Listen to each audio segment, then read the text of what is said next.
People are muted.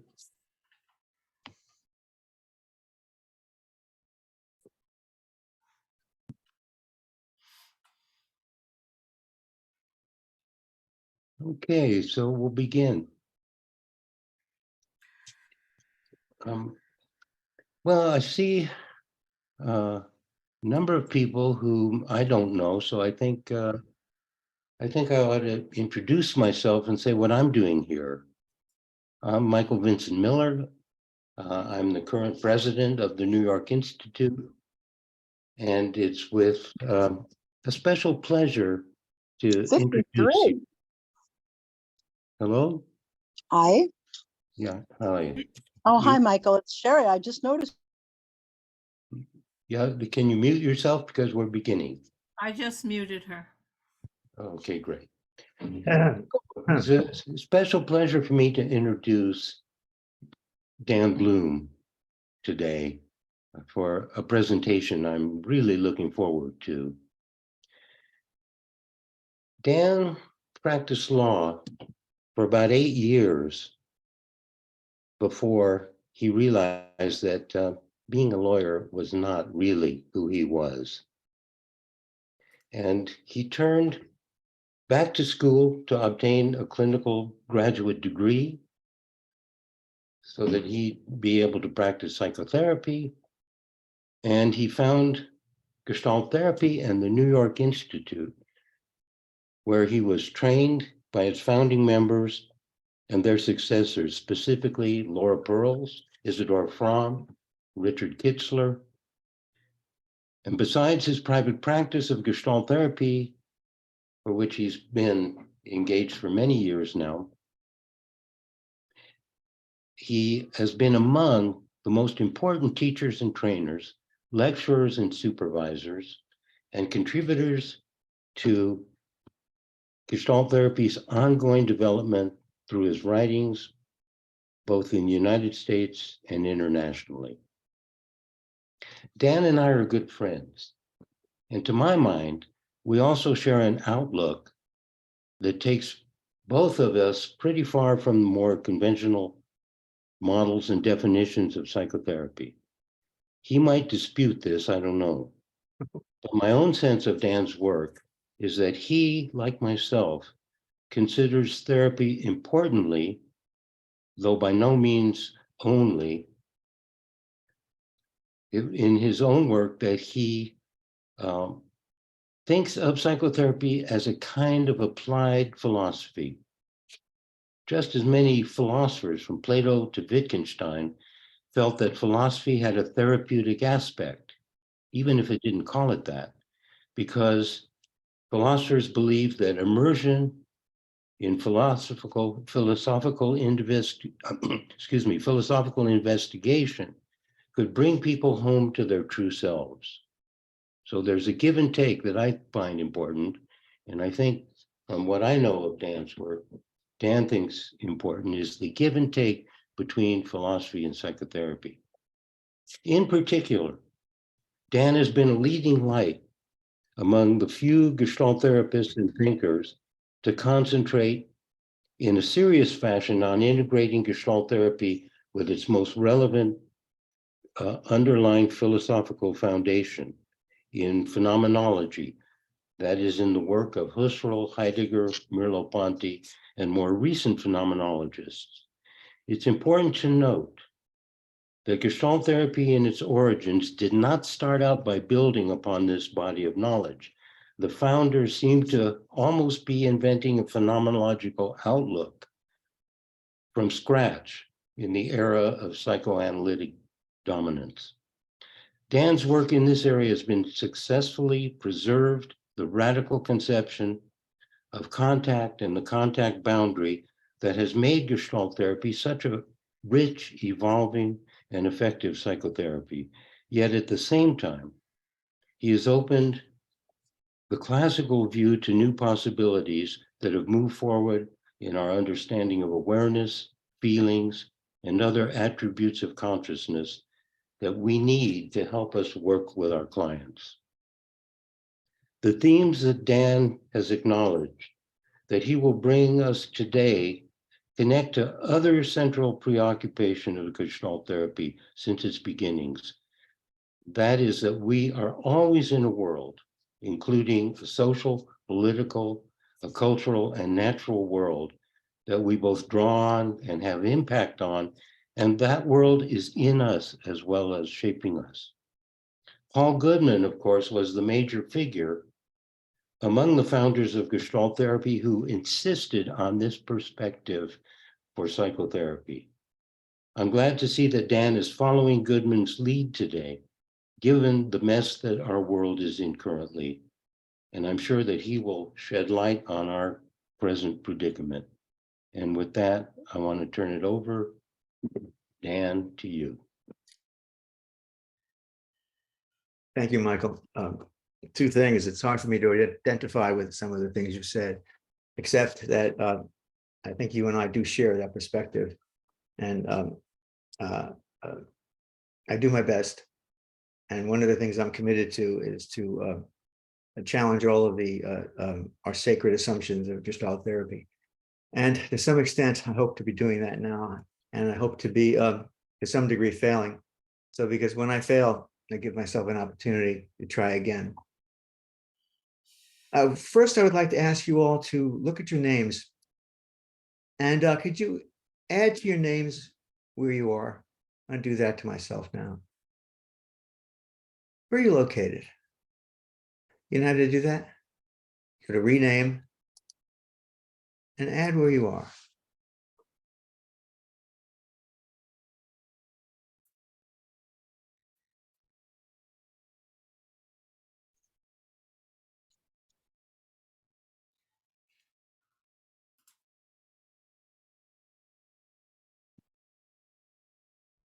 I think we have a fairly wide distribution of people present here.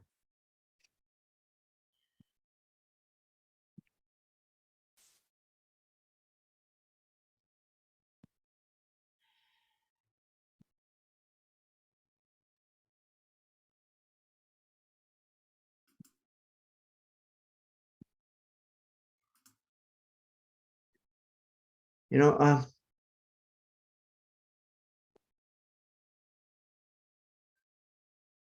looking around.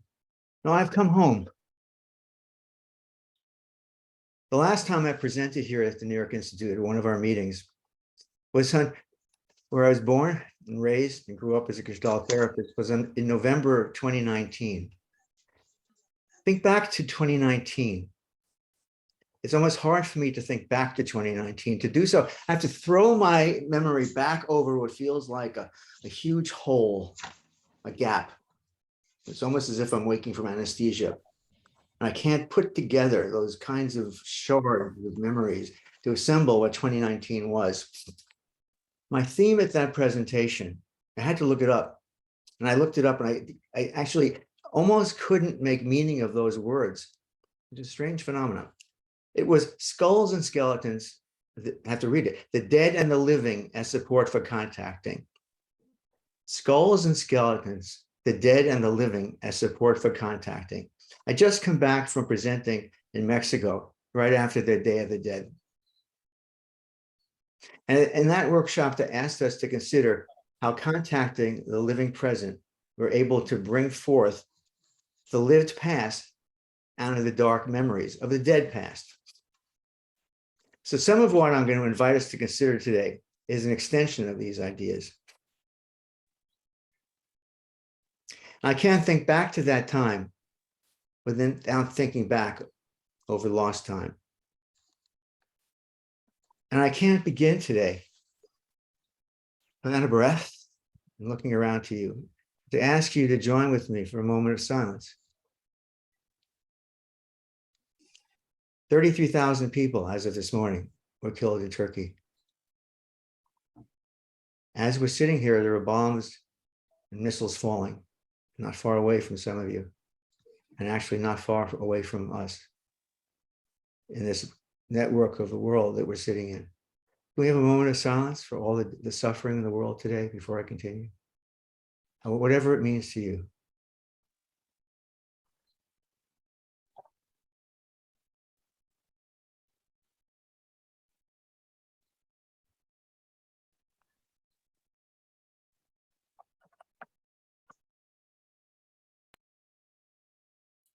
And you listen to that silence.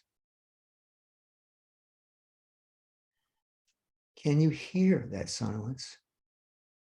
Would you unmute your microphones for a moment?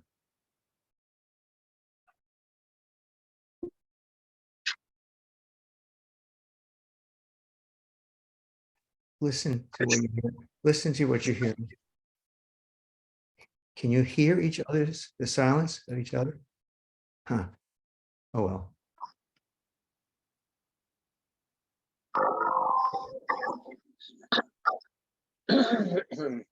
Whatever it is. Muted for a second. Okay, Okay. he's floating. He muted again. Okay. You can go forward. You can remute if you like.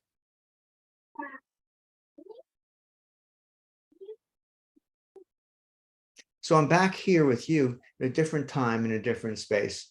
There's a different world with the disruptions and exiles and deaths. And we suffered in different ways. Of course, we've had COVID in our different ways, suffering in different ways in different countries, in different states in my country. We've had masks on and off. We've had Black Lives Matter.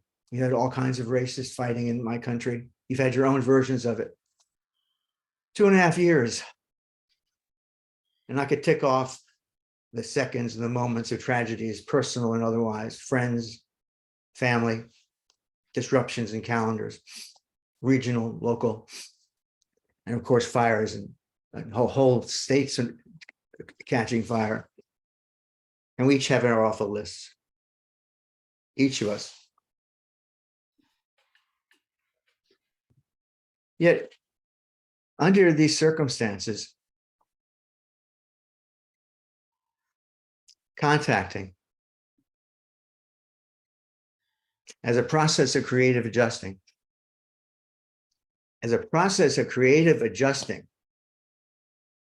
powerfully as a process of vitality of the contact boundary, the vitality of the earth and the sky and the air, of the invisible and the visible. This is the alchemy of the aesthetic of contacting and the artistry of human living. Say what you want about Gestalt therapy, it boils down to this: the artistry of living, of human living, the invisible and the visible, contacting as the process, Gestalt therapy as committed to the process of opening to the visible and the invisible of human living. This is the clinical phenomenology of Gestalt therapy. It is how I look at the way we ply our trade in our moment-to-moment clinical practice and what we offer as available to the world of human suffering. This is the alchemy of the aesthetic of contacting that could turn human suffering into potentials and the possibility of greater creative adjusting and the artistry of human living. When we talk about the fractures of the world, we talk about the possibilities for creative adjusting. And we are as alive and creatively present as possible to one another now at this contact boundary of telepresence, the techno-phenomenological contact boundary that I have been thrown into, you have been thrown into by the pandemic. I mean, some of you have gone back to the different contact boundaries of your work. I remain at the techno-phenomenological contact boundary that I'm experiencing with you right now. I have creatively adjusted to this means of practice, this contact boundary, within the possibility and constraints of this screen, meeting people this way, inviting people into this office. And I invite you to do the same with me now. Come here with me, meet me here. Can you do that? Notice how you do it with me. I have my feet on the ground, on my carpet, my back on my chair, here, looking at this green dot towards you. Can you do the same? I don't know if you have green dots. My Mac does. My screen is large. See me, seeing you. Notice what's changing in you as I move like this. This is a contact boundary. What's happening? How are you with me? What happens when I move forward? What happens when I move back? Has your sense of yourself with me changed since the beginning of my talking? How has it changed? How is it changing? I'm going to talk about how this is a world. And more so, I'm going to talk about how each of your squares, each of your rectangles, it's a rectangle, not a square. Each of your rectangles is a world. And this is a world. I'm going to play with this a little bit. I don't know what I'm going to do, what you're going to do with me. We're going to play with this.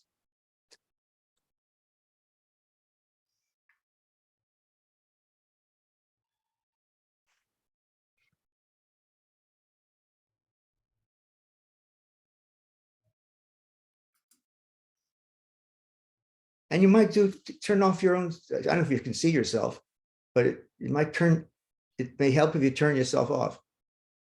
That helps me. I don't know if you've gotten used to doing that. As long as we can see each other.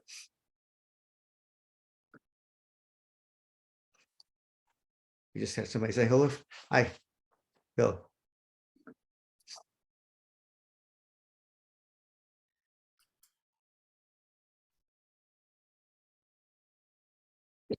I'm looking around to see where all of you are from. And I feel excited.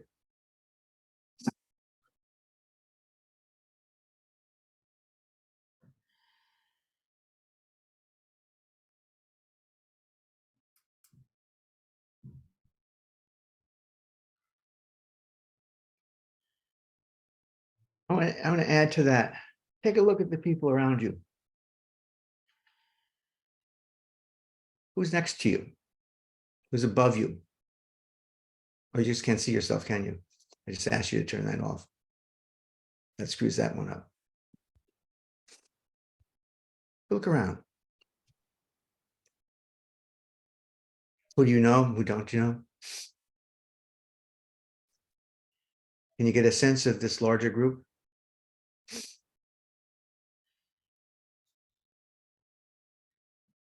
What's it feel like to be here? Look around and think who's where, who's from where. Anybody look interesting to you? Anybody want to get to know better? Anybody you're surprised to see?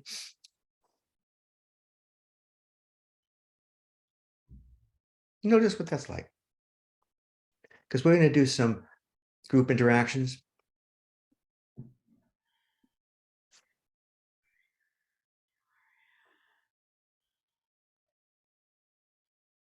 I asked the question, can Gestalt therapy respond to the cries of persons alive in this world today? And I think I've already answered that.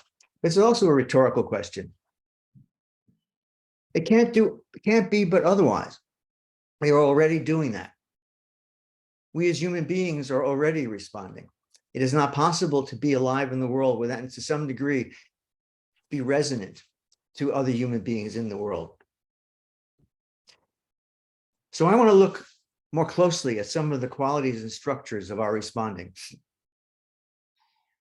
But we as Gestalt phenomenological, in a Gestalt phenomenological stance, this gives us a privileged position, a privileged orientation, a perch, an attitude. And by attitude, I mean a way of organizing the world through our own eyes, through our own posture, through our own way of looking at things, of seeing. And consider that these ruptures and fissures that are upset and torn at the contact boundary, yet we are creatively adjusted and repairing with new forms and figures of contacting, which include what had been fractured. I mean, this rolling and developing and rising and falling catastrophes of the pandemic here at the contact boundary. Yet the contact boundaries infinite creative resources never faltered. And how is this possible? This is no less than the plasticity of the contact boundary in action as the figure ground changes to reflect the ground from which it is emergent. This is part of the faith of Gestalt therapy. Some of you may say, wait a minute, I'm talking about the contact boundary as a thing. Now that's a proper objection. I'm not building an altar to the contact boundary, although it may sound like that. So put a pin in that. I'll take that if anybody was going to question me. Now we call this creative adjusting, and Laura Perls used the anecdote of flowers growing in the sands in a sand trap in the movie Women in the Dunes. Do you know that movie? The Japanese movie where a soldier is wandering in the desert and he falls into a sand trap, like an ant. An ant has a sand trap, and at the bottom of the trap is a woman who's actually makes her home in the bottom of the sand trap, and he can't get out, and he keeps trying to get out, and over years he's stuck in the trap, and finally he gives in. He gives in and builds a home with her, and eventually there's a flower pot, and eventually flowers grow at the bottom of the sand trap. So Laura used that as an example that even in the bottom of the desert, in the darkest of in the driest of sands, a flower can grow. She used that as an example of creative adjusting. No matter the circumstances, no matter the darkest of the circumstance, a flower can grow. So that is the creative adjusting of the contact boundary. So even in the broken concrete and even in the wasteland of Chernobyl, nature grows, flowers grow.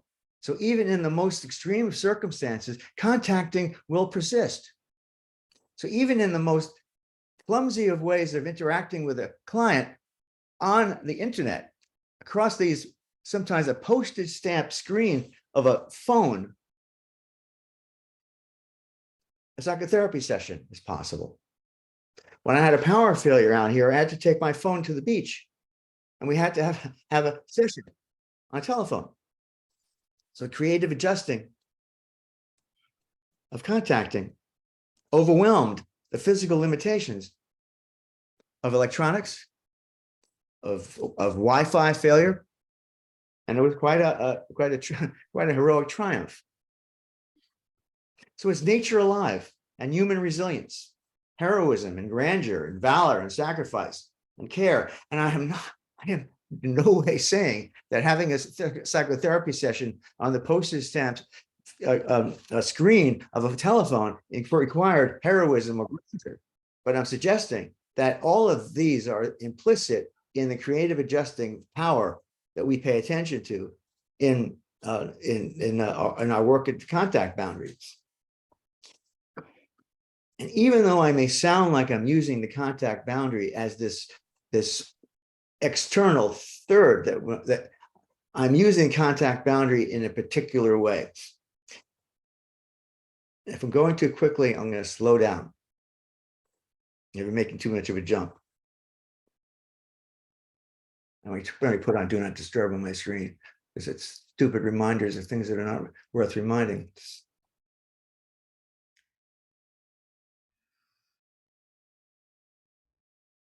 There are various ways of understanding the contact boundary. And I'm not referring to the contact boundary merely as a boundary of the organism and its environment, as it's often used, but as I proposed in many different venues of the organism, environment, life, world field. I'm not going to go over a lot of this in detail. I've done that in things that I've written.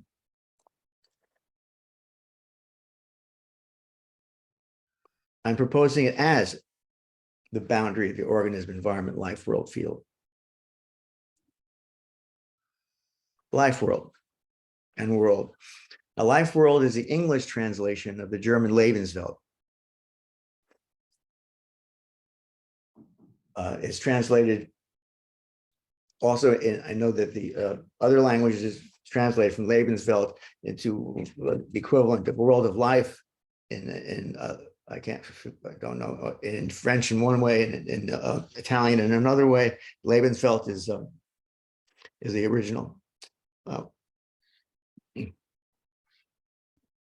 As I understand the contact boundary, it's the richness of the life world, which is a stubbornly beating heart of the millennia of the human history handed over to us as our birthright. The life world is a beating heart of the millennia of human history, just handed over to us as our birthright. And it's taken up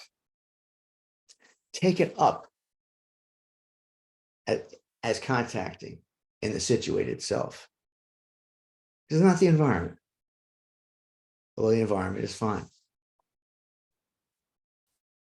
So the fractured world, the situated self, and the Gestalt of a situated self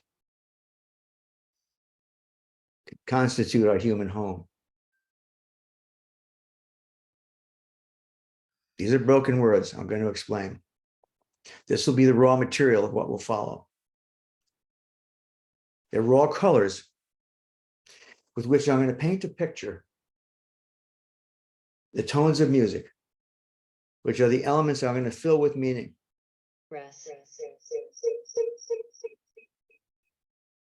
That wasn't the music to animate my words. And I'm going to need you. I need you. I don't want you to be, I really need you. And I'm going to take this thing away so I can see you more. And I need you. And I don't need you to be receptacles. I mean, I don't want you to be receptacles. I'm looking at you and I don't see you as receptacles. Oh, there's a second page. And I want to make sure I see everybody. I don't want you to be receptacles. You're here with me. And I'm speaking to you. And I want to see you with me. And I need your responses.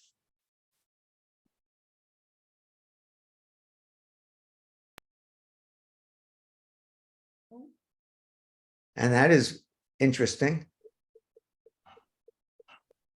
Now, is this being recorded as gallery view, Susan? Yes. Because you're responding as part of this presentation.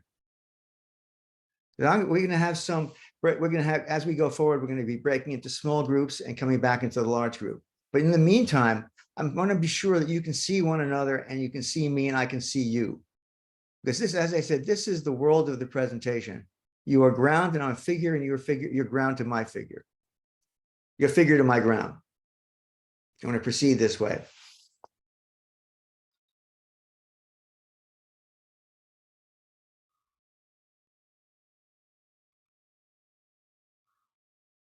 I just lost my place. Sorry. Sorry.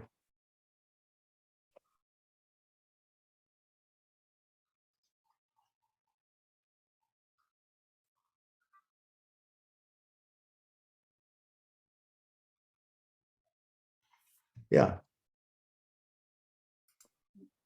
Okay.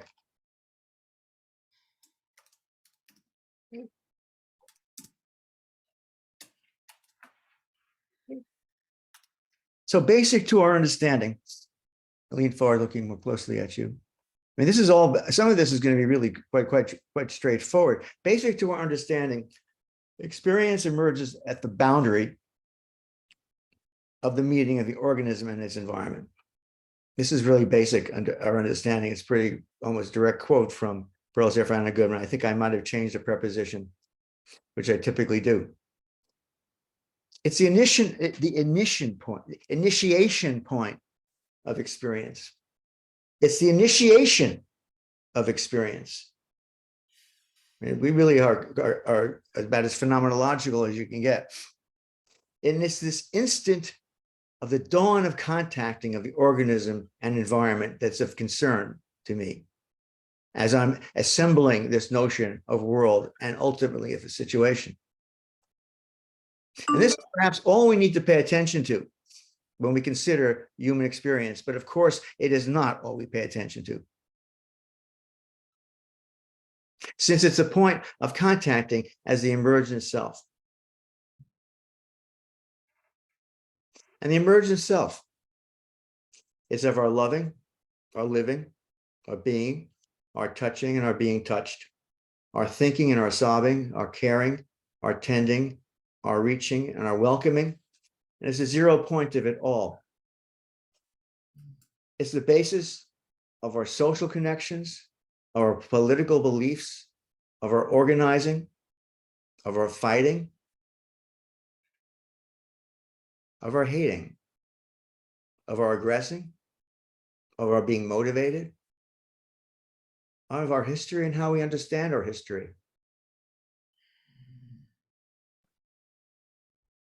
How we enter into dialogue, how dialogue fails, how we retrieve dialogue, how we leap forward out of dialogue and go beyond dialogue. If that makes any sense ever. It's a 0 point of it all. But you know that I think that isn't all that we need. Not when we look at the fractured world. You know, I think we need more, and Gestalt therapy already has a lot more in our understanding of the organism environment field. Lots of fine people have developed social and relational understandings of Gestalt therapy to address this. And Pearls and Goodman's original text addresses this. And I'm not in any way overlooking or supplanting that. But I've taken this in a different direction with phenomenological roots, and as I think as Michael is suggesting, I build my structure on a different foundation. So what if we expand the whole notion of environment? So I added the life world. What do I mean? But what do I mean by that? Because God knows, you know, you ask it, as I say to some of my phenomenology friends,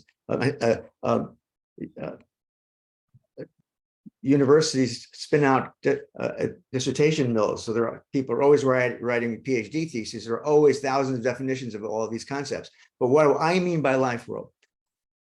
We're lucky because what I'm talking about is directly available to experience. So take a moment with me, get in your chair, you're in your chair or whatever you're sitting on, take a breath, reflect. Can you just get a sense of, if you're willing to do this with me, if you're willing to do this, get a sense of yourself, whatever that means. I'm not going to get into complications.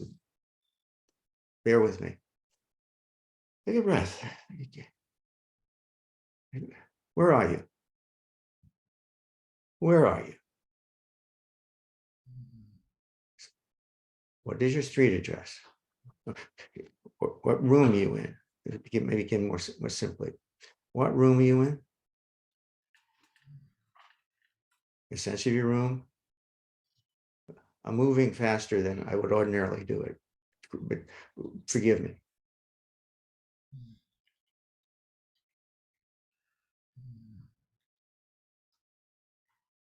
Who's there with you?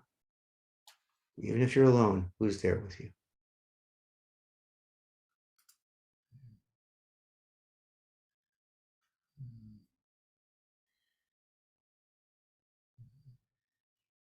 Is there a next room?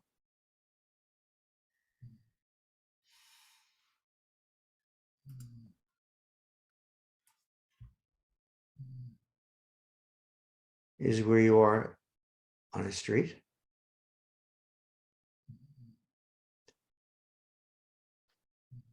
Do you have a felt sense of where you are? Does that change when you consider the street?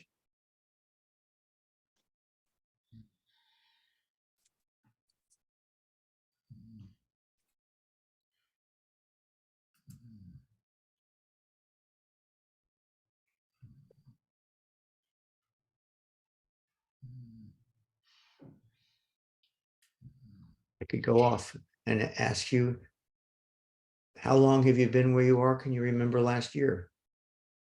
Does that change your sense of where you are right now?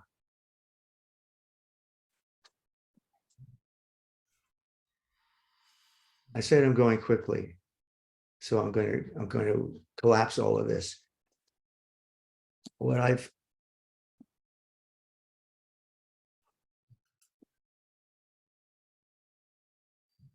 on one hand, I've asked you to describe, to experience your environment. I would have added that you can feel the temperature in the room. I could have asked you to feel your physical environment.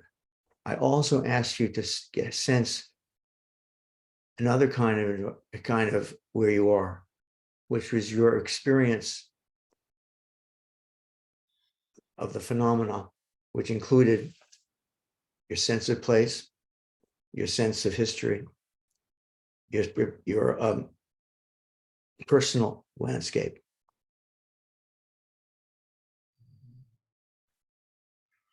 Which didn't involve a physical or material, but involved how it was yours and potentially had particular meaning to you and potentially more.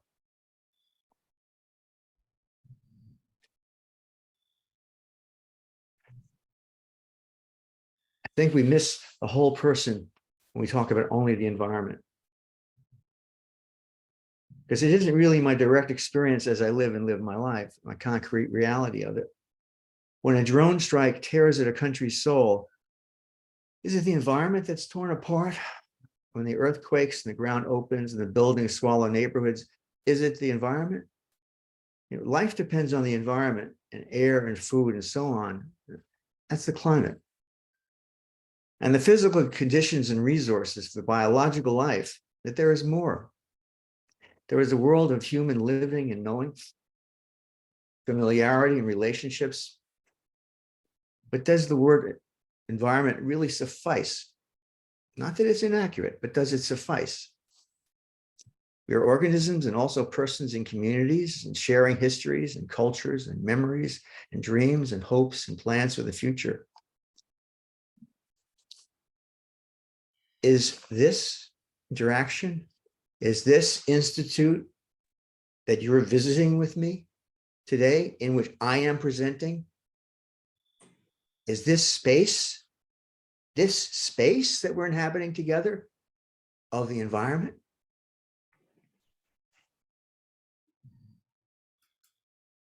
Are our cemeteries in the environment? Do we put our dead in holes in the ground or in graves? In our neighborhoods, in our towns, our villages, in our cities? And as a place we live not only as biological creatures, but as human persons, the environment, our natural surrounding, our air, our temperature, and nutrients. And interlaced with this is the Lebenswelt, the life world. This is the vital and essential world of everyday life. It's the peopled world of human relationships and families and society and culture into which we are born, in which we participate throughout our lives. The life world is my home. It's where I know and am known, love and am loved. We dig graves to the body of our dead and let our dead pass into memories and history. It situates us as beings. I put an emphasis on that. Of possibilities and potentialities, of an embodied people surrounding we worlds, of an embodied people surrounding we world. Look around. Look at what we've done here and are doing here together. The Lebenswelt is each of our squares and the squares connecting. It's the world behind the seeing of our eyes. It's the ground we stand on before we sense its solidity when we take a step.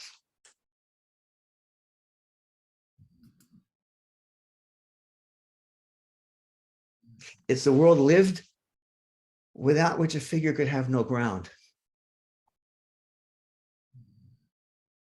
And the crucial significance is the world is the most profound interpersonal, intergenerational dimension. It broadens our sense of ground and of our figure ground of a field emergent self. Again, notice what I'm doing here. I'm taking environment and opening it.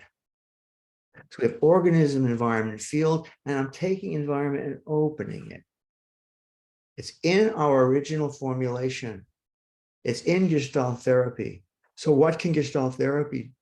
How does Gestalt therapy answer the cries of the fractured world? We have it here. Because out of here will eventually come the Gestalt ethic that is answering the cry of the other,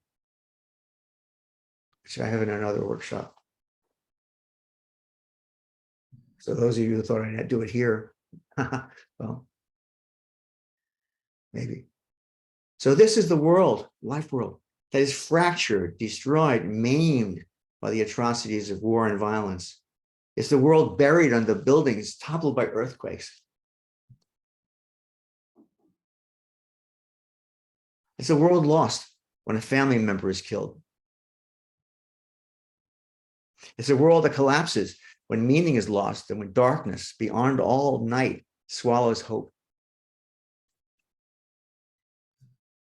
It's a world that's obscured when we are lost or disoriented and overcome by the uncanny. A sense that what is not what it was and not is what it is. Uncanny. Heidegger wrote about the uncanny as unheimlich, unhome, Unheimlichkeit, unhome. How do you do that in English? Heimlichkeit. Unhomeness. Yeah, I know.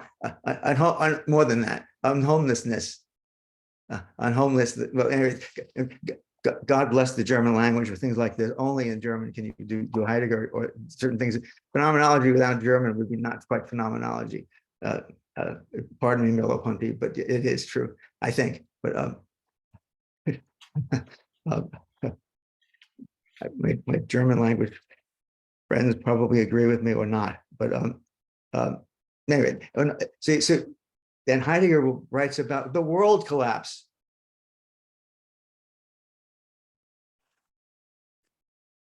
Not environment collapse. Fractured world. So how can I find myself back to this home, my place in the world, my sense of place? Place. Place. Home.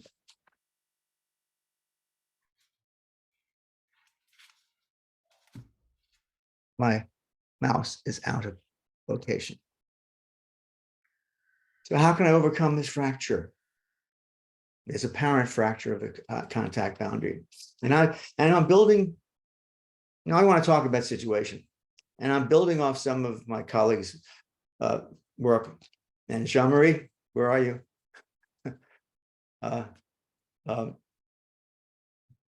Your voice is some of the background resonance of what I've been thinking about what you may be hearing.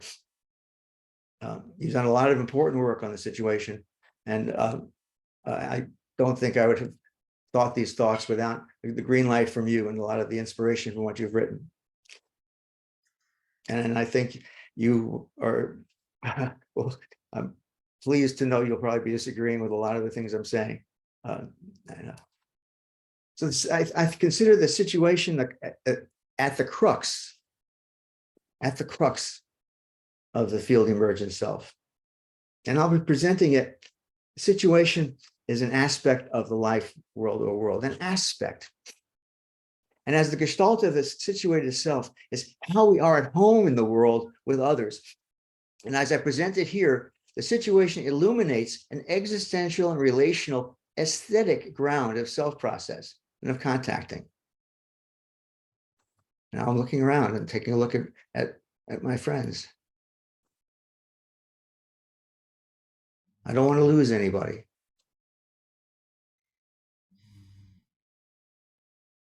Dan, would you repeat what you just said? Sure.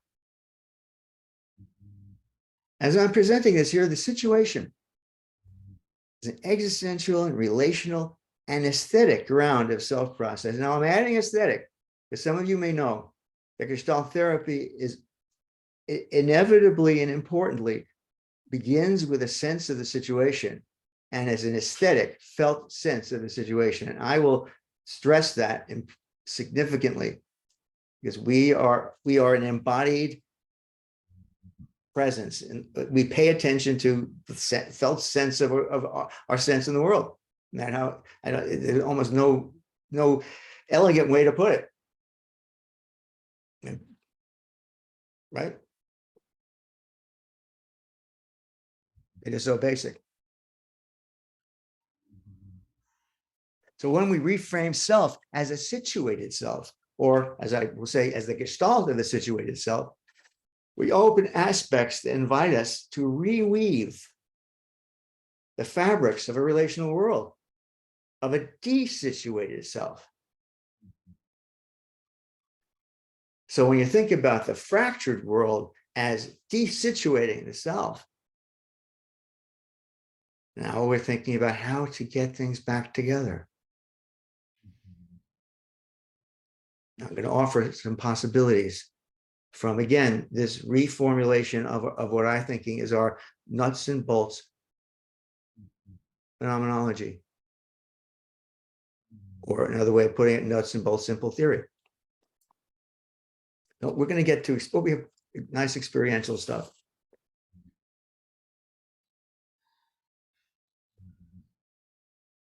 The desituated self is as if uprooted and displaced and cut off from what is familiar. Loss of home. The Gestalt, the whole of this situated self, shows us how we can be at home with one another. Now, I want to play with etymology. You've seen people who do this. It's kind of fun. You look at the roots of words, and you see the roots of words. You say, "Oh, isn't this something?" All of a sudden, you get to say, "Ha! This is where the word came from," and that tells you something about how the word what the word means. And then you begin all over again. We do this with aggression all the time. So no, aggression doesn't mean hostility. It doesn't mean hostility, because in Latin it meant that. So don't even think hostility when you hear the word aggression. So just redo it. And if that works for you, God bless you. But here, so the etymology of situation is interesting. The Latin place, and that became situation in medieval Latin, to position, and then in English, place, position, location. Interesting. We are in our place when we are in a situation. So a situation is not our context, but it includes context. I'm proposing that it is the place we occupy, our space. An object, this is where I'm taking it existentially, Ruola. A place, an object does not have a situation, but a person does. A material object has a location. You and I have situations. We are situated with each other. Think about it. Think about how valuable that can be. Our experiences are situated. Only human beings are situated. Non-humans have an environment.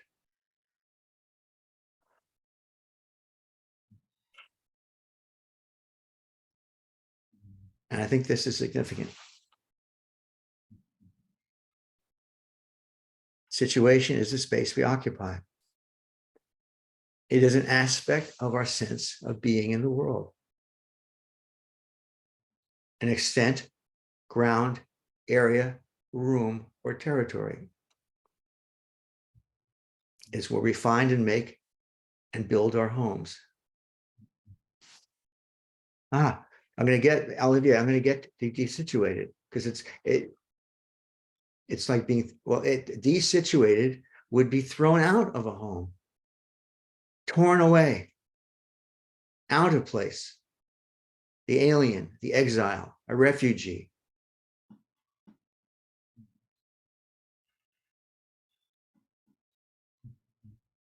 A wanderer. Look around the world today.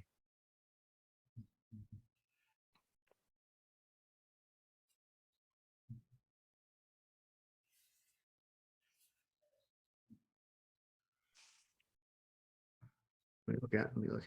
Oh, I should open up chats. I'm sorry. Wait a second. Hold on a second.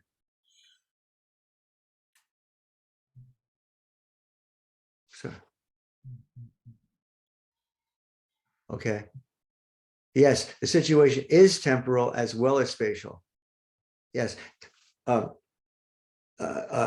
Note, temporal and spatial, I am putting as in the same sentence. What is temporal is spatial, what is spatial is temporal, and all is process. That's I ought to have said that early on when I mentioned contact boundary itself is not a thing. It is also process. One of the, there's so many things in Gestalt therapy that ought to go without saying, but that which goes without saying ought to be said endlessly. Self is a process. Self is not a thing. We can make a list of the things that go without saying that must be always said. And that's one of them. And especially when we're talking Gestalt therapy, space and time are all phenomenal, which means that they are intertwined. Just like in our therapy session, space and time become as if one in the process of contacting. Time expands and our space expands in the process of contacting. By all means, questions are excellent, temples, well, proprioceptive and visceral would work in that too. But it's one question that is a fair question to ask, which I will not answer, is whether or not I'm proposing a mind-body split. And I'm welcoming that question that I won't answer. So somebody please post it. So, situations, all that contributes to the here and now. Yeah. Because again, it does all that contributes, since, as I just said, that the situation is here, is now, is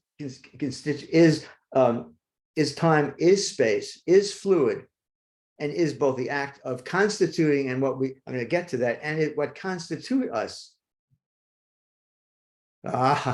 John. Doesn't situatedness pertain to all sentient beings, not just humans?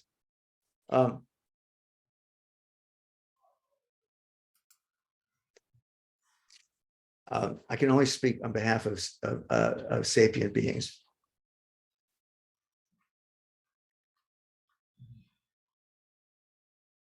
You get me to get away with that one, John?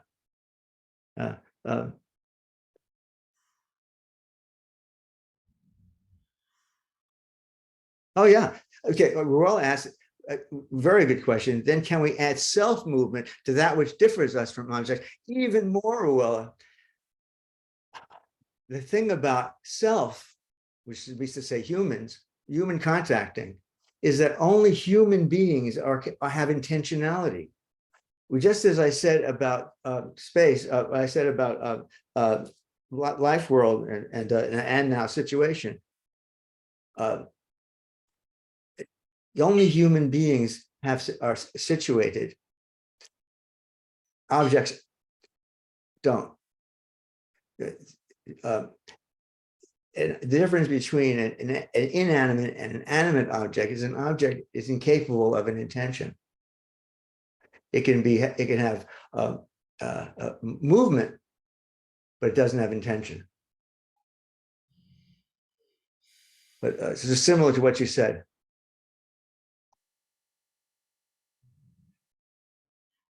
Yeah, as Margarita said, here and now, as it is intended into the near future intentional movements. Yeah, and I'd add also, Margarita, that it's also, and I'm going to get to that, also it's coming out of a past.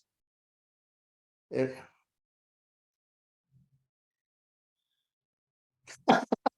I call this Gestalt therapy, Václav. No, fruit is not designed to go somewhere beyond its place or origin. There's no designer. Okay.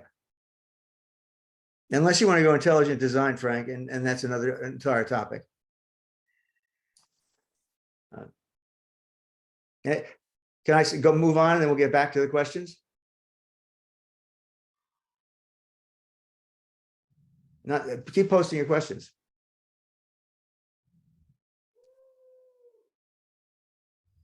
I'm still hung up on the fruit. I don't know why I am. I'm sort of attracted to the fruit and I'm not hungry. I'm actually visualizing the fruit. And I have tried now. I'm wondering why am I visualizing the fruit? But, edit that from the recording. If only I could. Yeah, send it to me. I think I can do that.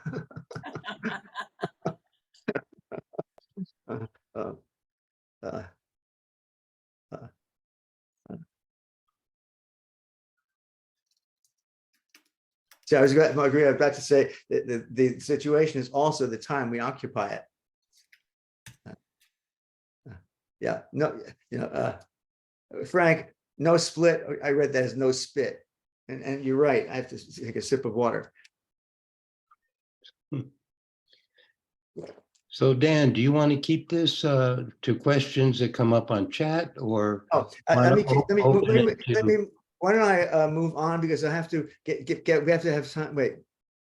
Let me move. Yeah, I want to hold the questions and then I want to get an experiential. We want to hold the questions so I can finish the situation. Mhm.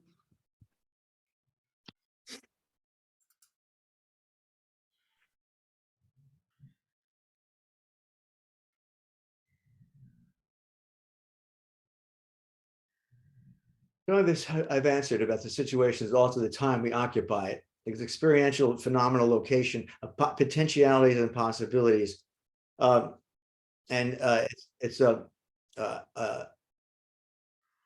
it's not just a structure that I find, but also that I create with others. I think Jean-Marie, that's a direct reference to you. And we're born into a world of others and into a history from a lived past of families, and we're pitched forward toward a future. So then, to that extent, I consider the situation as my place in the life world, in the home I actively make with others. And it is my place in the life world. And in this sense, situation is both a place and a process in time. And self is the temporal sequence of contacting as a function of the situation and source of a situation. So world and life world and situation. So when the world is fractured, and the situation is torn apart, what then is the experience of self? And a place and of time, homeless, exile, that's desituated. And consider a world filled with smoke of disorder, where nothing is familiar. Home is no longer a homeland. Exile, alien, desituated. Nothing I said about this should give the impression that the situation is a world of one. And the life world, if we listen, we can hear others in the background. And as the past, just beyond our possible reflection, out of which we build our situation. I quote Jean-Marie, I am made by the situation and take part with the other in the creation of the situation as well. I am made by the situation and take part with the other in the creation of the situation as well. And he adds, the situation is how persons engage with the actual world and make it their own. Then, Jean-Marie, you add something. The construction of a gestalt within a therapy session, a situation has already started to be built and will be the ground for forthcoming figures. It's very provocative. There's a situation before a gestalt. as a ground. I think this is pretty important.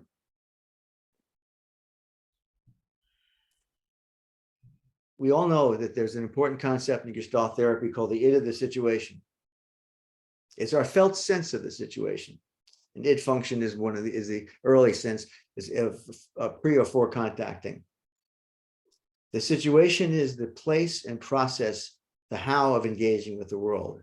And the felt sense of the situation is our felt sense of engagement with the other, the Gestalt of the situated itself. But what is a situation a felt sense of? Is there a further step to take? In some phenomenologies, Husserl, Merleau-Ponty, and possibly Heidegger, for example, there are pre-reflective experiences that are invisible visibles. Invisible visibles. Pasts that have never been present, that are the substrata of aware experiences. Invisible visibles, pasts that have never been present. Substrata of aware experiences. And this sounds mysterious and worth considering. There is no word for the emptiness on a branch from which a bird has flown. That's straight from Goodman. In our sequence of contacting, we have pre-contacting and the id of the situation. And they're not just sudden sparks, but they're as if a dawning day from the ink of night. Out there then, as if behind that sense of the situation, might there be the life world of the other? That peopled and rich world that is fracturing even now, this afternoon or evening. Now, something to hear beyond our hearing, something we could see beyond our sight.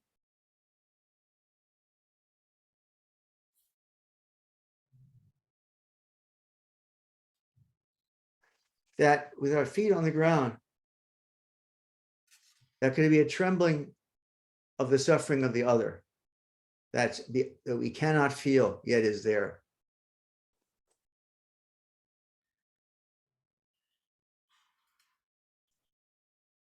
Out there, as if behind the sense of the situation, might there be the life world of the other, that peopled, rich world that is fracturing, and of which we are constructing this situation together. The life world is as visible as a world before our eyes, yet as invisible as every hint of something that is just escaping our glance. The life world that has always already been there is illuminated and available to contacting. This life world becomes visible to us in our engagement with the situation. That is what is pre-given, and look, I'm going backwards. In our engagement with the situation, it is the before of contacting.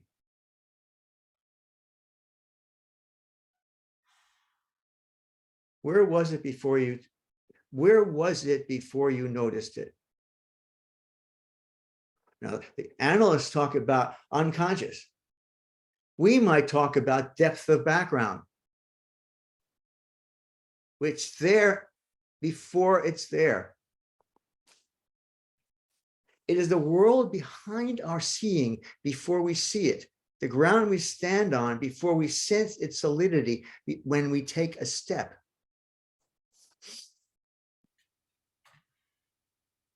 The life world is our lived and living world that is the ground, prior to reflecting, yet functionally present, and without which a figure could have no ground. Pearls put this cryptically. Contact as such is possible without awareness, but for awareness, contact is indispensable. Contact as such is possible without awareness, but for awareness, contact is indispensable. And Laura Pearl suggested to us that being in contact was a condition for making contact. In Being in Time, Heidegger observed that philosophers overlooked the question of being for one quite obvious reason. As beings, being is invisible to us. I'm proposing much the same thing about being in contact. And I'm describing what is even prior to but available to contacting. It is the condition for the possibility of awareness. Our awareness is being awake to the world, an embodied readiness to the world's murmurs in silence and shadows in the darkness. A sense of the situation is of something that was and is there prior to it. Dan, could you repeat that, starting with prior to contacting, the condition for, would you mind? It's important. And it went, Describing what is even prior to but available to contacting. It is a condition for the possibility of awareness. Awareness is being awake to the world. An embodied readiness to the world's murmurs in the silence and shadows of darkness.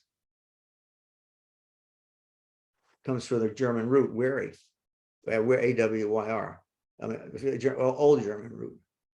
I mean, it doesn't come from this, again, playful etymology. Prior to a sense of it, that someone was.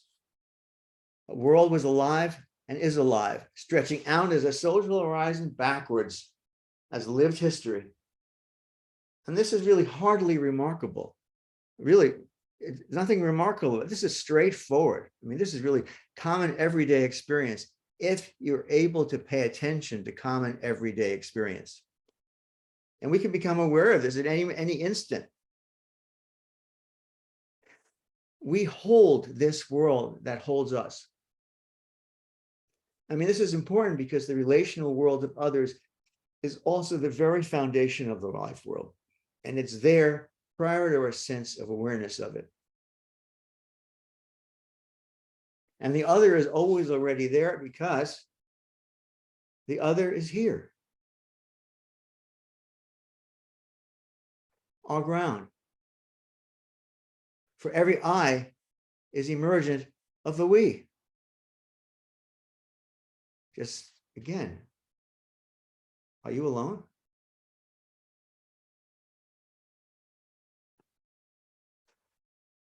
How fractured is the world? We are born into a world of others and into a history from a lived past of families and pitch forward toward a future. And each lived moment is an impression, light on a Lebenswelt that was always already there and illuminated and available to further contacting.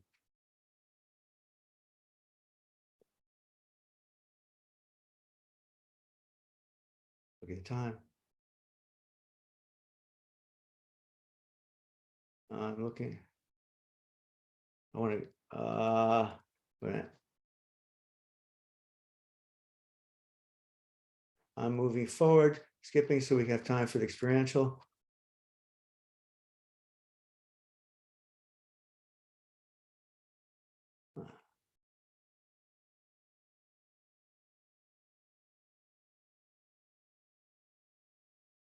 You know, you do these things, you think every single sentence is precious.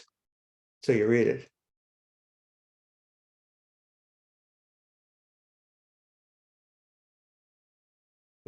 Okay, let me just stop here because we haven't.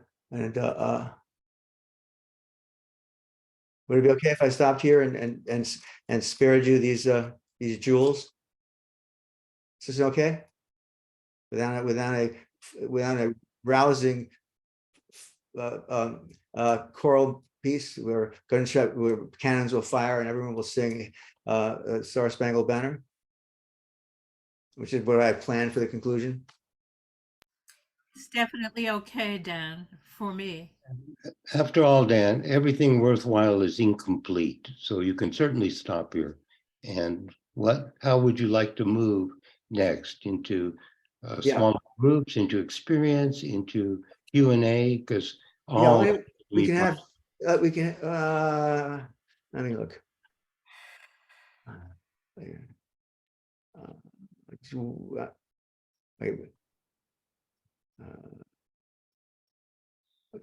Let me just can I review these questions? Okay, mostly it's saying goodbye. Can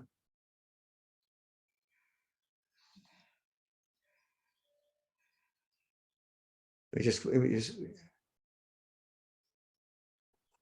just quickly, why don't we, all right, quickly take care of these questions, then we can go, then we can go into small groups. Is that all right? I mean, as Václav, wouldn't you say that being fractured, alienated is a condition for a being? Yes. Desituated is being lost, not belonging, having a sense of a collapsed world. I think so too, Ava. And bye, Carol and Sharon. Do you think situation is not always of our co-making? Earthquake. That's a fractured world. Yeah, that's desituated. But the situation itself has been co-created. Yeah, that's right, Sherry. Prior to world sense. I can't quite understand that. Right. Those are the fractures that do that. And okay. Bye. Michael, what I mean by fractured world would be fractured world. You imagine the image I have, take a rock and you take a hammer and it breaks apart. I had that was the image that occurred to me. The other image I had was a tear. The image that works for me when I think about relationships are torn. The world is fractured. Those work for me. Those have meaning for me. Now, what I would, can we have, okay. Okay. Yeah. Okay, Václav, that's a good question. And therapy destroys art sometimes. Or we can talk about that. What I'd like to do is figure out how many small groups to have. Somebody has to do the arithmetic. Because Tell me how many people you want in each group. I'll do the math.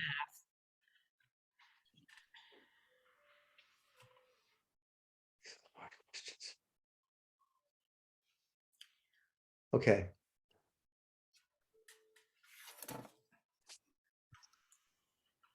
Okay. How about we have 51 people. An even number would be We won't get an even number, Dan, but we'll come. no, I didn't mean even number. I'll keep it to myself. I mean, I'm thinking out loud. If we have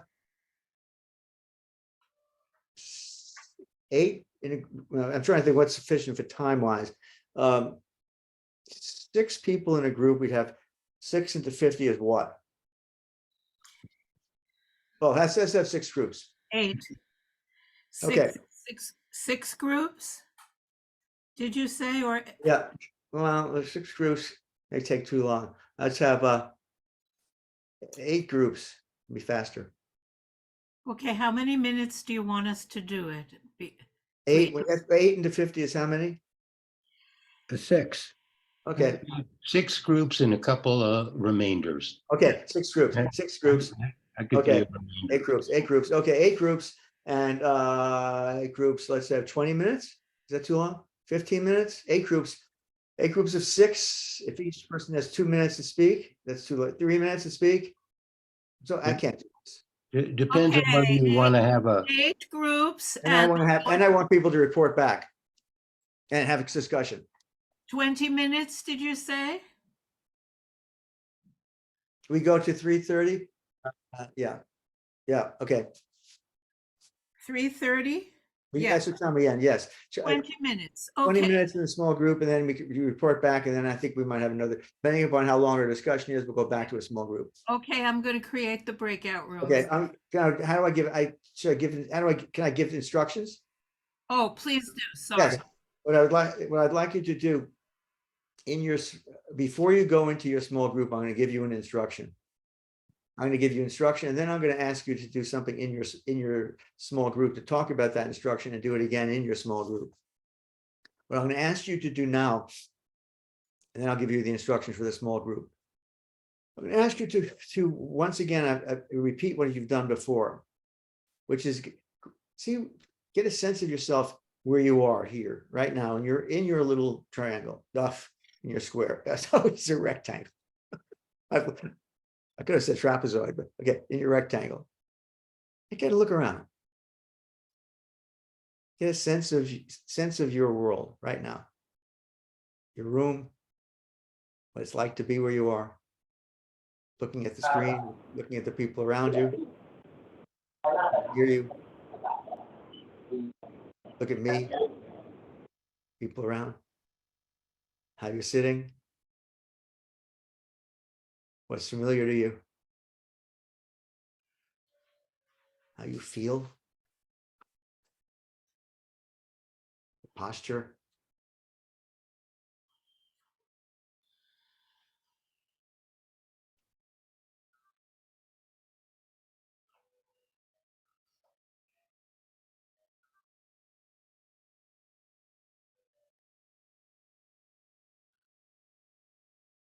Look up, around.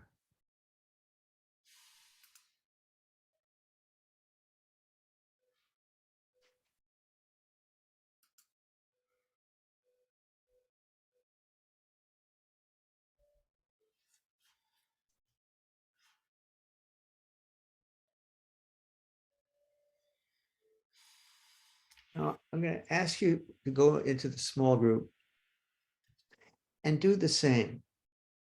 Notice what you're bringing to the small group. And as you meet the members of your small group, look at their rectangles. Look at the background, which behind them, your new group members. Look at their faces. Do a figure ground exploration. Notice how you're experiencing yourself and your own rectangle. Get a sense in your interaction. Meet one another.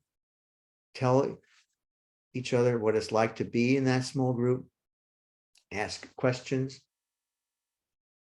Find out who you are together. And after 20 minutes, we're going to come back. And then you'll come back to the group and we'll talk about that. And I'm grateful we don't have twice the number of people.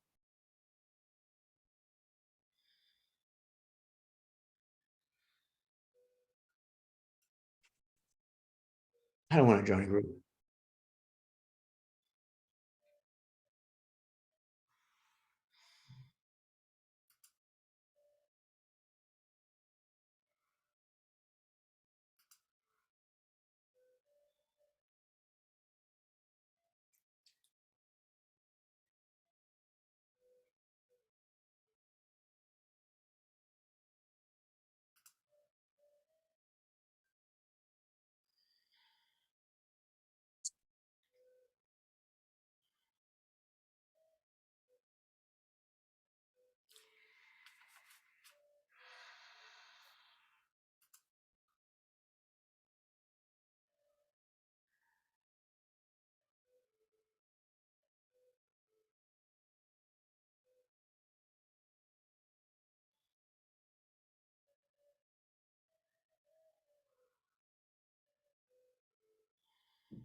Righty. Nope, where's my face? Let me mute my.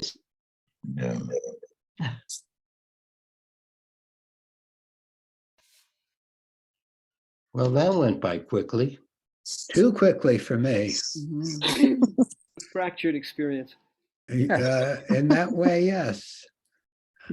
Was that actually 20 minutes? Yeah, I didn't think so. It felt more like 10.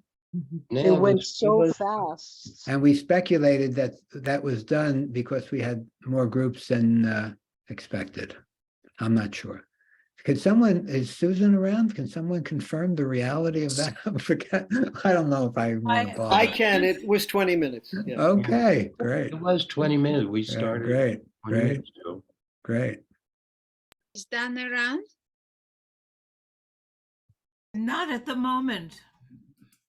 Well, for me, it's a statement of how exciting the moments were, and we have experiential time, and we can bring in our fractured experience to that Wait a in minute. some way, I'm sure. Was this 15 minutes over? 20 minutes over? We're just exactly on time, Dan. It just ended. We were worried you were a little dissituated, Dan. No, I set my timer and I missed it. The timer didn't ring. Okay, hi. Welcome back. We're having an experience of time between time that felt too short and a ringer that didn't ring. Yeah, my ringer didn't ring. What I'd like people to do is just, if it's relevant, just get another sense of what's your sense of being back, and especially your sense of any change for you in your return to this larger group. You're changing in your own experience, having gone from one group to another group and back to this. What's your sense of being in your world here? Dislocated twice. Any sense, any experiences? Layered. Take some time. That was immediate. You can take a breath and just give yourself a little more time to do that. Maybe you've already done it. And then I'd like to hear from you.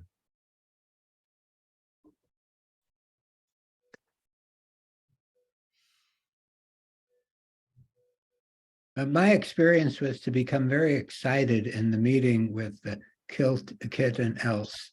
And I had a very nourishing moments of time with them, examining the experience of our rooms. Perry, would you mind if I just took a moment and asked you what your experience right now is? And now I'm coming back and I'm still excited from that. So I'm resonating with it. And previously I was feeling the tension of an infection. I have a cold and I'm feeling a little, not my best, no fever, but not my best.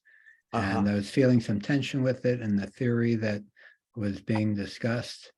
And the meeting with Else and Kit was very enlivening for me.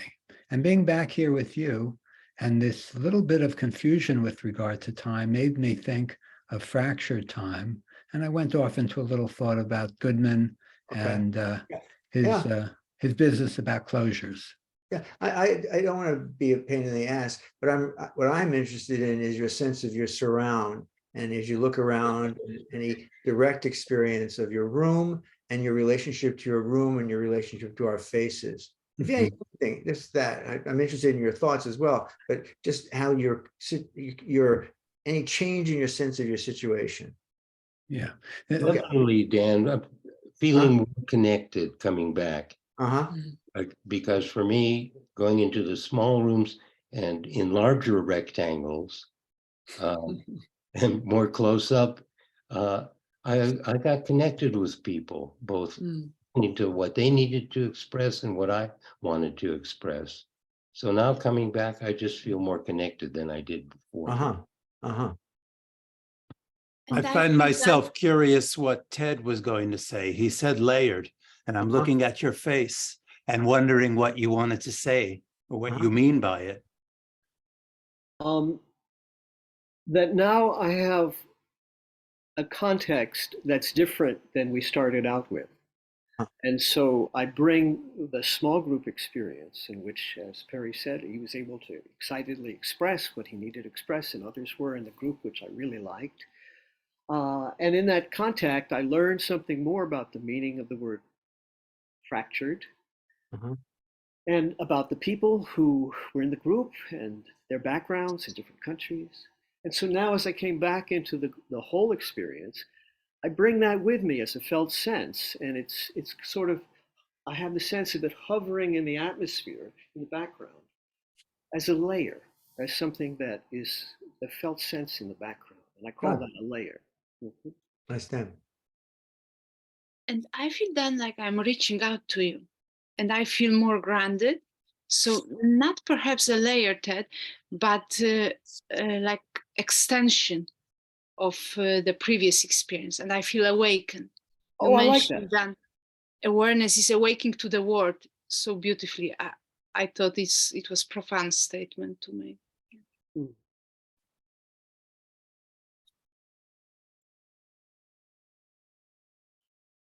The word that's most present for me is abruptness.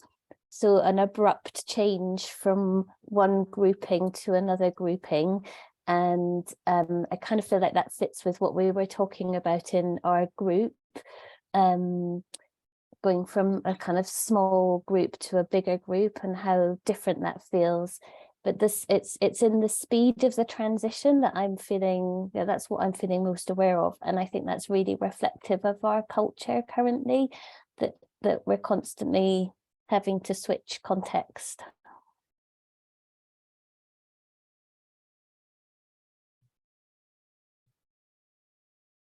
What Michael said resonated with me, but I would rephrase what he said in terms of a sense of ownership versus belonging. Coming back, I have a sense of belonging without a sense of ownership, if that makes sense, which I did not have before. Could you say more? Ownership, belonging, the difference? Yeah. I don't want to take up too much time. This is something I'm working on. In the context of radical democracy, in that context. So a radical democracy in the Deweyan sense would be a context in which everybody would be at home in spite of their differences. So they would have a sense of belonging without any ownership of the context, if that makes sense. Mm-hmm. This could be a longer conversation. Does that, John, include questions of control? Ownership sounds like it could be maybe feeling like you need too much control over the situation. There is no need for control, yet you have a sense of belonging. Yeah. Connection and freedom rather than exactly connecting through control. Very important distinction. Yeah.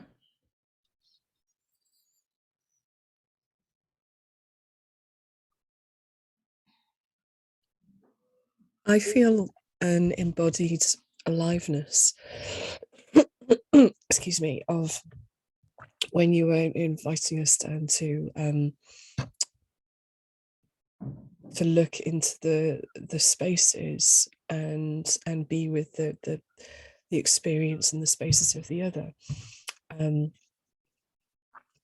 I really felt an embodied a sense of connection in the group that I was in, and then coming back to the large group, I feel really different in my body, and it was something of really homing in and doing that in a small way in the smaller groups that has supported me to a different experience, which is great. Yeah.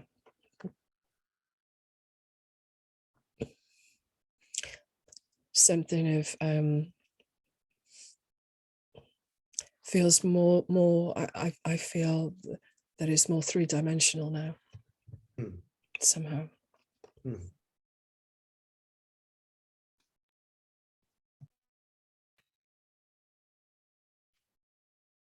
I would like to share that I feel more supported now to connect to this bigger picture of all the screen. So this being in a small fracture and connect to the small fracture helps me now to easier connect to bigger picture. Actually, for me, Dan, it's quite different experience in smaller groups and the larger one. And what I just realized in right now is a larger one. It's just that it's so easy to get to that fractured feeling of aloneness. You know, I know that you are there. My instinct was to find people who were in smaller group, as I wanted to savor that feel in my chest, which grounds me in the larger one. And actually, I was just thinking that experiment, isn't it so similar to what happens to be a part citizen of the world? You are there and you're so not there. Yeah. Yeah. I had an unusual experience. I was not able to get into a room. Huh. Computer didn't put my name any place, and I tried everything I knew technologically to get myself into a room, and I wasn't able to. So I feel sad right now.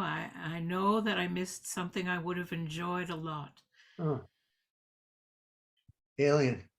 Well, that Experience of the alien. To some degree, what was background to this was premises, possibilities in the experiment were to have a sense of a home world, a sense of a life world, a sense of exile, a sense of community, a sense of alien, as part of the possibilities. It still is an ongoing hypothesis for me in this. I don't identify with the word alien in this experience. Now, you don't have to identify with the word, forget about the word, but the word alien also means stranger. Also means, it doesn't mean alien. It means somebody who is outside. And you just described being outside. Whatever word you want to use for it. In German, it's the friend. That's perfect sound effect. Yeah. Yeah. I did have a little bit of that feeling of alien, like something just started, and it was only a beginning of something with the group, and it was nice to connect, and it was the beginning. So a feeling of not being known yet and not knowing others, and then coming back to the room, a kind of pull to the people I was with in the group, and also how do I be here now in the big group.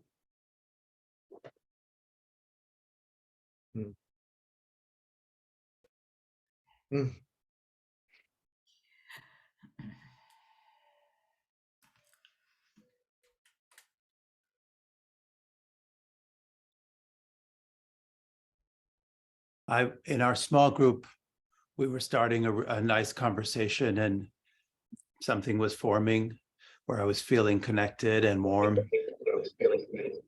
And it ended sooner than I thought it was going to end. The 20 minutes went by fast. And so I feel in a large group, I feel very much more alone.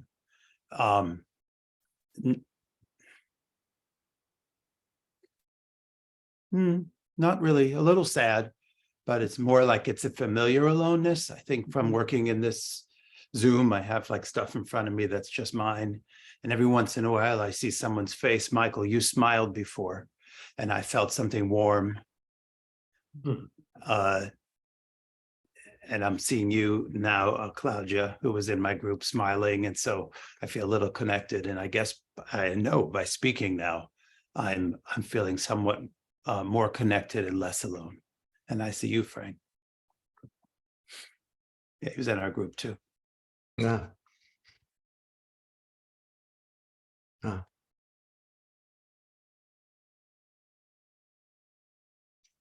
Briefly.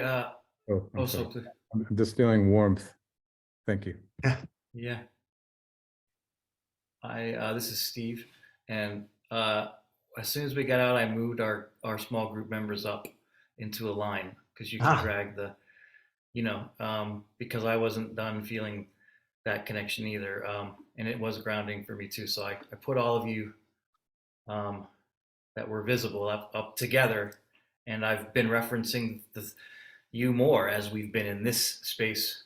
And I think one of you, I can't remember who said that you wanted to feel that extension after you were done, and so that's going on for me as well. And just to say, we had a very long silence at the beginning, and it gave rise to a lot of our conversation.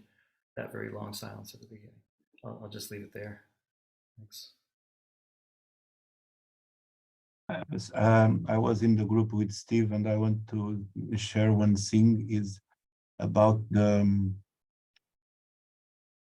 when we talk between here in Zoom and we listen others, we don't feel the delay in space or in time because everything is momentaneous. But I know that Frank and Susan are music therapists, and I know that lots of people, I experienced that in the beginning of the lockdown.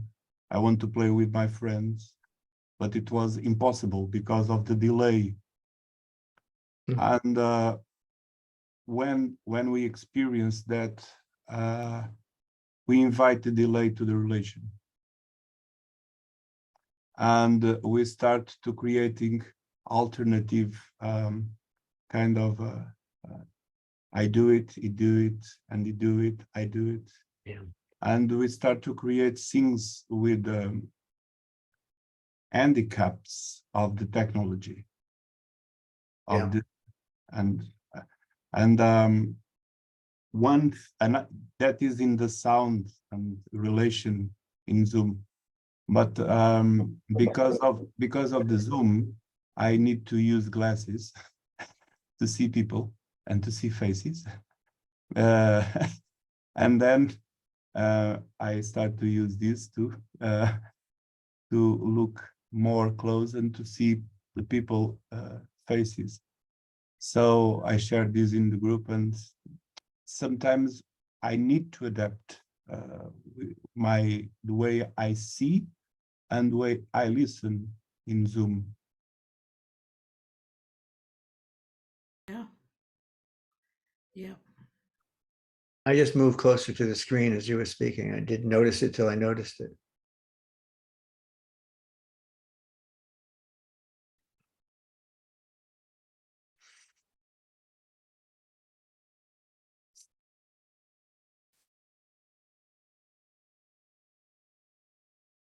I want to observing that by speaking up and saying what was going on for me, I felt connected and more unified with our larger group. And so I'm having the thought that to maintain connection, to take care or do something about my own fractured feeling, I need to do something, or I can do something about that by moving towards or speaking up or doing something. And that's useful for me. Yeah. To be an agent of your experience is pretty helpful. Yeah. But I want to. And Ava has her hand up. Can I just build off of what Adam said? Sure, I said, but Adam, I want to take some place in that and find a way to welcome you, and and that we have a ground for you to take agency, right? And that it's not on you, and that the interaction prior to your coming forward was a welcoming ground. Yes. That the creation of this situation, which we've been building together, was the ground for you coming forward. And that it Yes, not be the burden of every individual, because every individual here is part of the fabric of the situation. And yes, that's how the fractured world is met by this situation. yes, yes, Yeah. yes. Good point. And Yes, Ava? it's true. Hi. So what was coming up for me, maybe it sounds too positive, but that the fractured world, quote unquote, was actually the grounds for a new world, a new Yeah. beginning. You know, I've met more people over Zoom than I've met, you know, working. Yeah. And from all over the world without leaving my desk. And, you know, it's a completely new world for me. And that's from the fragmentation. I have a bigger sense of the world. Susan's up. And if you're, I'd like to please go back to something I said in your response a couple of minutes ago. You have a set of descriptive terms that you're working with. So you found it useful to yourself to use the word alien or alienated. I don't remember which one. And I shared with you that I didn't identify with that. And you said to me, well, yes, but it is so. And well, let me finish. So I want to describe a little what I was doing in those minutes when I couldn't get online. First, I tried everything I knew technologically, the small amount that is. Couldn't do it. So then I started reading through the names of the people who were here. I stayed connected by reading the list of names. I must have read it 7 or 8 times. I kept trying to picture people. I didn't want to be alien, so I kept seeing people's faces if I knew them by reading their names. And I went down the list and back up the list and down in order to keep the group with me. And then I fed my dog. And then I went back to doing my tasks, which was making sure I was watching the time. Again, that had me connected with everyone and sending the messages. And then when everybody came back, then my very first experience was excitement. I was thrilled that everybody was back and I was with you all. And that's a more detailed description. Okay. And Susan, I misheard you. And I'm glad to hear that. I thought you said you were feeling bad that you weren't able to get in. I was. Okay, that's what I was responding to. And I'm glad to hear that you made an adjustment to that. I was responding to what I heard you say otherwise, and fine. Okay, thanks. The experience of feeling bad about being separate from that is what I was referring to. And I thought I saw that on your face. And I'm glad to hear otherwise. Well, I was feeling it at the moment I reported it because I was hearing everybody describe rich experiences. So that's what I was referring. That's what I was sad at that moment.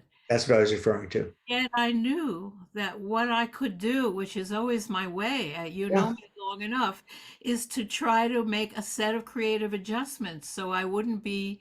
Okay, no problem. I understand. Yeah, okay, thanks. So I'd like to say something about my hope in this fractured world, and in some ways a loss of the feeling of being at home from Gestalt therapy, because I do have hope from Gestalt therapy. And not only because I work, somebody not muted. Not only because I work every day during the week as a Gestalt therapist, the connection with clients also nourishes me. but because Gestalt therapy, in what I think is a unique way among all the psychotherapies I'm familiar with, brings together the moral and the aesthetic. And that integration, that union between the moral and the aesthetic, for me anyway, personally, has a striking power or possibility to make myself, and here, Adam, I also feel a sense of agency as an agent of my experience, because experience is never given. We make experience and we give form to experience. And Laura Pearl said that Gestalt therapy is an aesthetic concept. And that sense of aesthetic concept, she said years before she even said that, she said that experience that tends to disintegrate and break down the personality can, through Gestalt therapy and its connection to the aesthetic, to the arts, can make a new integration out of that tendency to fracture, to fragment, to break down, and recreate a new whole. And in that is something that can be nourishing and expressive and give meaning and purpose to our lives. And for me, that's such an important idea in Gestalt therapy. The ethical aspect of it is that it's not just an individual sense of making better interior plumbing. It is a situation. It is a connection, because to feel at home in the world is not just an individualist prospect. It's a prospect of feeling connected to other people, ranging from the family out all the way to the world. It's a hard time for me personally, more than probably ever in my adult life, at least. I think my childhood might have been tougher than my present adult life, but that's not what's relevant. I'm living now, and time is going by and becoming more and more finite. And to make myself home in the world, safe in the world, and yet open to the next, to exploration, very important for me. You're reminding me what Paul Goodman said when he said the end goal of psychotherapy is to make your patient your friend. Yes, such a lovely idea. Huh? Yes. I would like to say a few words in celebration of fractures. I I think I really like the what I think what connects me with other people is often not something which makes us whole in a way or harmonious, but like the realization that I have my fractures, the other person has their own fractures, and as I said in the small group, there's something about trying to make new wholes, which feels almost like trying to be to create an like harmonious organism, which is almost which in an extreme can go to a kind of totalitarian idea of what it means to have a community. So I want to celebrate the fractures in the community, and whenever it gets a bit too cozy and like celebrating all the connections that we build, my tendency is to create waves and create fractures, so that something so that something real can come out of it. So so I think there's for me it's a kind of, I don't know, like connection through fractures. The title of the workshop and the theme that I've developed here, notwithstanding, I agree with you, because it's only through irritation that anything possible creative can emerge. And to that extent, I completely agree with you. And through difference, what can emerge through difference but a new harmony? And we can't trust harmony for too long, because what do you get? What do you get? It's totalitarianism. You know, enforced harmony is just compliance. So I agree with you to that extent, of course. Mhm. And Gestalt therapy emerged out of community of differences. And if we don't have differences and major disagreements, we're not going to get anywhere. Harmony doesn't necessarily move you forward. No. Difference and even conflict can move you forward. You know, I'm about to be going to Germany to see some productions of Wagner's Ring, which I'm sure are going to infuriate me. I'm already angry because it's disharmonious. It's breaking out of tradition and challenging tradition. And that's going to be very upsetting. And I'm also looking forward to being upset. And I'm probably going to be very upset. But it's that's going to be creative in its own way. It's fracturing the form. You know, and part of my approach to understanding Gestalt therapy is to fracture what has been assumed. And some of what my presentation was, my intent was to fracture an assumption, or assumptions. The way I'm approaching ideas here is to not take them for granted. And by not taking for granted, I'm fracturing, deconstructing, destructuring. These are modes of fracturing. But the fracture that doesn't heal is a different kind of fracture. That's a question. If it doesn't heal, or doesn't seem not to heal, well, that calls out. It's the fracture, again, it's going back to the theme of what I'm presenting. It's the call of the other. When you hear the call of suffering, it's a fracture that produces human suffering. That's another story. That's another story altogether. When my bone fractures, it's a different fracture than the fracturing that produces human productions and creativity and new ideas. And what did Heidegger say? He's doing violence against the previous philosophers. You know, that's a different kind of fracture than when I break a bone, or the fracturing that's happening throughout Europe now. That's the kind of there are different kinds of fractures. And part of what you're addressing in that, Dan, is the creative function of aggression, meaning it's not simply to destroy, but to destructure so that you can create something new, the possibility of creating something new. Yeah. I'll just jump in since I got my hand raised. The classic line, Dan, is, you know, getting stronger at the broken places. And since you just referenced that, I want to make that clear in case people don't know that reference.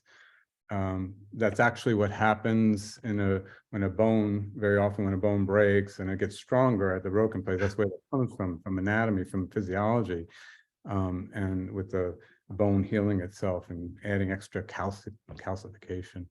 So, you know, this is the hopeful process. And, you know, Vlad, what you were saying, I think there's something here also which references music, if you don't mind, Dan, you bring up to bring up Wagner. I gotta say Wagner. It's so clear that this is the structure of within you know, a sonata form, and that you go to, you have a theme, and then, you know, and then you build upon that theme in a broken way. So it's like building a structure upon that, which is also to explore and expand. And then, you know, what we hope for at the end of the piece, of course, is this coming together, is this organization, which results in something you'll hopefully appreciate after you get angry in the beginning. So Dan, what are you thinking of as the constituents of the fracture that doesn't heal? Can you hear me? What are you thinking of as the constituents of the fracture that doesn't heal? Yeah. Who? Did Yeah. you catch me? Yeah. What? That Yeah. was a question. That was a question, Dan. I think I heard. Well, what are the constituents of a fracture that doesn't heal? It would not have support. Well, what about it? Think about just the metaphor. What happens to an illness that doesn't heal? It needs healing, needs an other to intervene. I just occurs to mind. So you're saying it's the absence of the other, or the absence, Possibly in that image, yeah, that just came to me. But there are, or the absence of the seeking out of support, which yeah. Well, there are fractures that aren't healing. Our planet is fractured, for example. Let's take a look at that. It's calling out for our attention, for us to pay attention. There are cries for our attention. We go back again to the phenomenology, the ethical phenomenologists who refer to the call of the other. That there are calls of the other that require a response, that call to us to our implicit responsivity. That when we open ourselves to our deepest levels, that we are responsive to the call of the other, and we cannot be otherwise. That if you look from I didn't get this, would be another presentation. If you look at the very ground of our very ground as human beings in a Gestalt therapy sense, look at the life world, look at the situation, the very basis for ourselves as being with another is our capacity, is the demand that we can't turn away from, that we are relationally, put it in terms of attuned to the presence of another. We cannot be otherwise than put it in the negative, non-indifferent to the suffering of another. We can do nothing, but we always know there is another there. So there's an ethical given in our being in the world. And there's an ethical given in every figure that's emerging from the ground in terms of a human being. There's always the other who's always there, and we're always moving towards or away from another. So it's just a given of a figure ground forming of a human being. I pick up a bottle, there's always another here. It's part of a social web. It's just not possible for a figure to form of a ground that doesn't involve other. It's just not possible. And there are ethical implications to this. We can not look at it, but it's not there. It's just not there. And this is part of what is there in the network of the relational fabric of the life world. Ted, I see you have your hand up and you need to, yeah. Yeah, I just want to respond to Vaclav's comments. We were in the same group together, and he might be responding in part to what he experienced from me. I'm not sure, but he might be. I just want to say there is, for me, no whole that is not also containing negativity and other to itself. And even as my experience of myself is, I am other to another within myself. I completely other myself at every moment and rediscover myself at every moment. So my experience of fracturing is not all negative in the sense that a fraction presupposes a whole. A fraction only has meaning in the context of Gestalt. And when we say fractured world, we're presupposing both division and unity, but not favoring either side, because both are true at the same time. The sense being I and thou, but also there's an I and there's a thou. There's a difference. There's a real difference at the same time that we reach across the abyss to see if we can make and create something.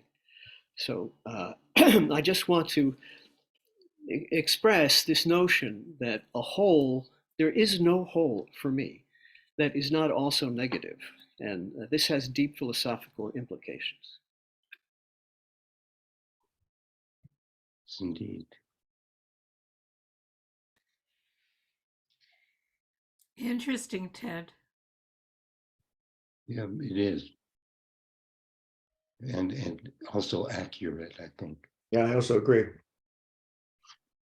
It's also the danger, there's a dark side to Gestalt theory.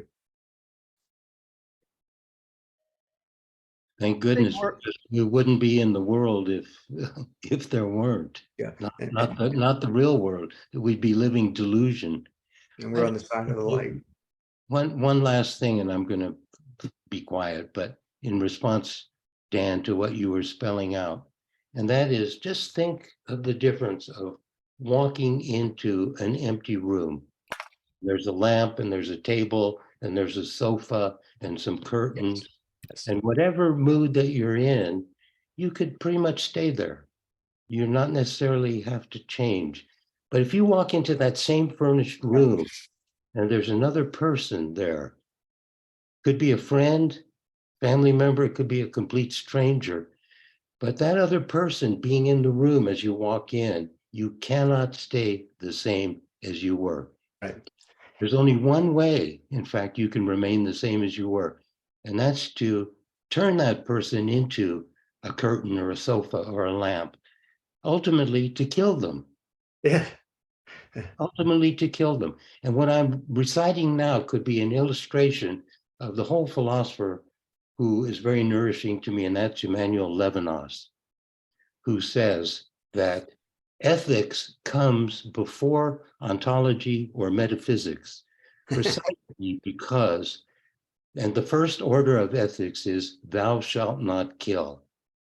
And that's because of the other human who sees you, and you see that person seeing you, and there you are, and there is the other. And only by killing and turning them into an object, a piece of furniture, as in this, the Iliad of Homer is totally full of this theme, turning people into things, into stone, into nothing through war. So ethics before metaphysics, before ontology, the first order of philosophy, and for me, of Gestalt therapy, the other. I like that, Mike. But what if you walk into a room with nobody's in it, but your parents' furniture? Well, that's not the most neutral furniture in the world. Yeah. And Kit, you have a hand up? Yeah, thanks. I wanted to kind of build on something you were saying there, that when I go into a room, and it's happened in our breakout room too, and it happened to a lighter degree just joining the Zoom, but I get a sense of I become aware in the presence of another of my exposure and my vulnerability. And my sense of being desituated is when I'm with someone who is not willing to expose and be vulnerable too.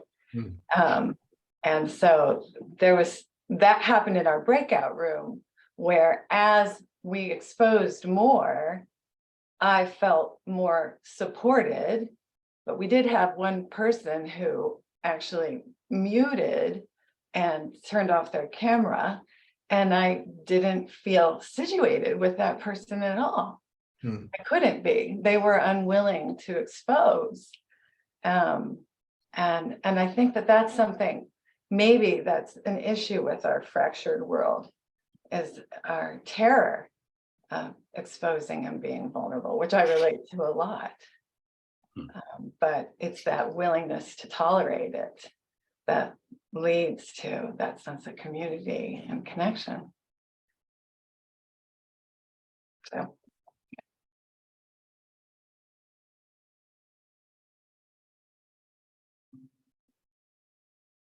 I want to name that some of the words we're using: fracture, expose.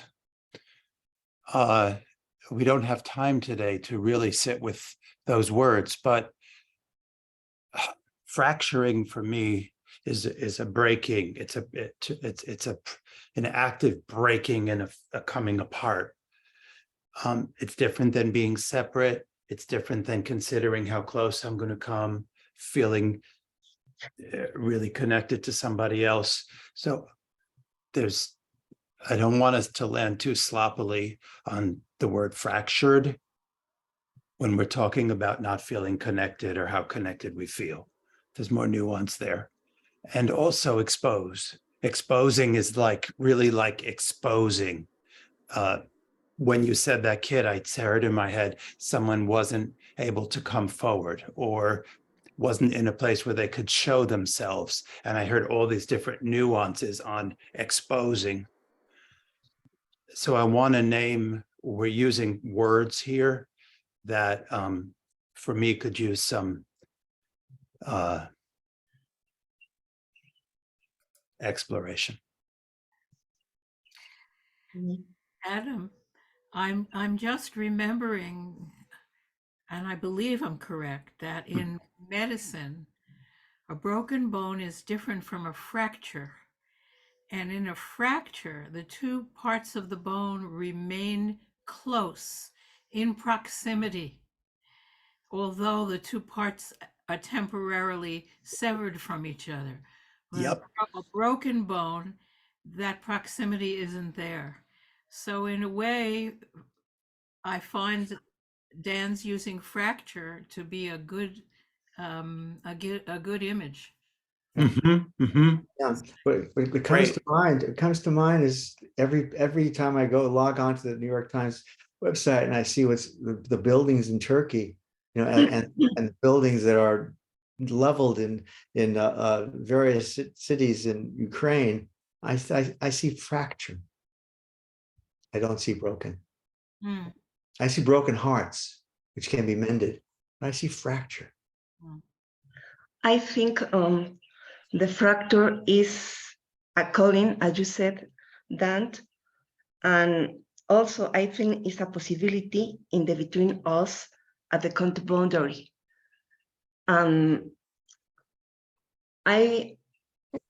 think that you said if the living world is a ground, at the same time is the lack of ground in certain situations, that means fractured world and suffering, and that cases arrive to us in the room. I want to tell that at the beginning of the conference, I was feeling a kind of sad, but at the same time, I was very interested in the conference. I had to do some creative adjustment in order to express my ideas in the little group.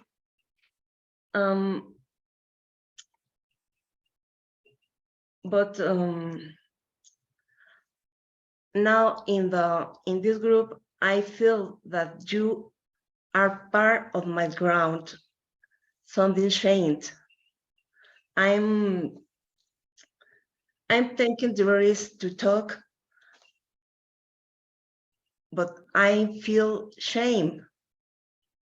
But I need the necessity to talk and to